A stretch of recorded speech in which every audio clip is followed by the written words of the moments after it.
Tá bom. Sandro Matoso, seu professor de História, diretamente a nossa revisão dos principais assuntos que costumam cair por aí no Enem, nos vestibulares desse Brasil.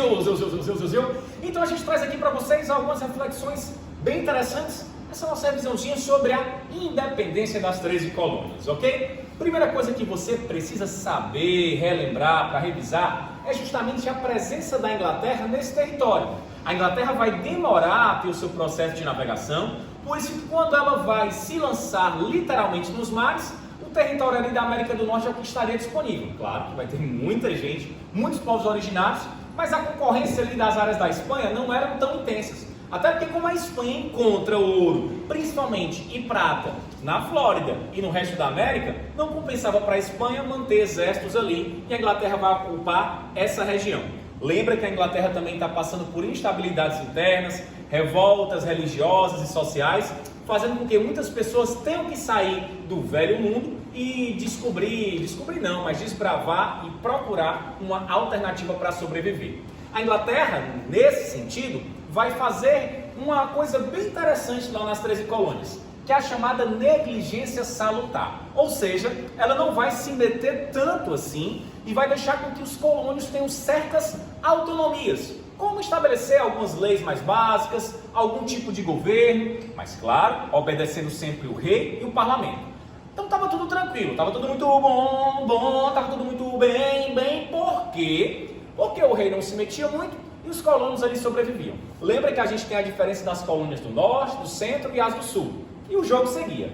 Acontece que essas instabilidades inglesas perduraram e a ideia do iluminismo vai se fortalecer profundamente, de modo que os filhos desses colonos, quando iam para a Europa estudar, eles tinham acesso a essas ideologias, a essa ideia de liberdade econômica e liberdade de expressão, fazendo com que passasse a surgir agora, nas 13 colônias, um movimento também que questionasse o absolutismo monárquico e o poder do rei, ainda que não fosse tão intenso assim naquele território.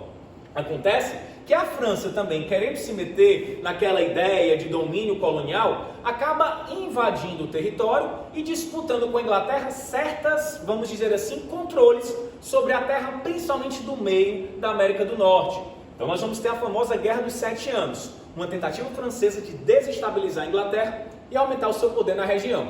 Essa guerra vai trazer muitas dificuldades para a Inglaterra no sentido financeiro. A Inglaterra vence o conflito, mas tem então uma crise econômica para essa região. E ela não poderia perder esse território porque ela estava no seu processo também de revolução industrial, ainda que a primeira, precisando de territórios coloniais para trazer a matéria-prima e para também serem mercados consumidores. Então a gente vai ter aí então esse desejo da Inglaterra de permanecer e passar a dominar. Os gastos excessivos com a Guerra dos 7 Anos fez com que a Inglaterra tivesse que aumentar a interferência no território, significando então trazer mais presença metropolitana para a região, por meio de impostos, taxas e de exército permanente.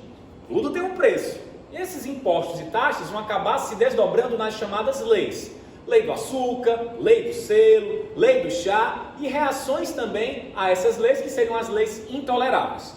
Isso, pessoal, vai fazer com que haja um estranhamento entre os colonos. Ora, se a metrópole nunca foi tão intensa assim e tão autoritária, por que está sendo agora? E essa reação dos colonos se baseia no lema No taxation, vixe como é bilíngue, without representation. Ah, my English so good, hein? E aí, pessoal, significa o quê? Nós, colonos, podemos pagar os impostos, desde que tenhamos cadeira no parlamento.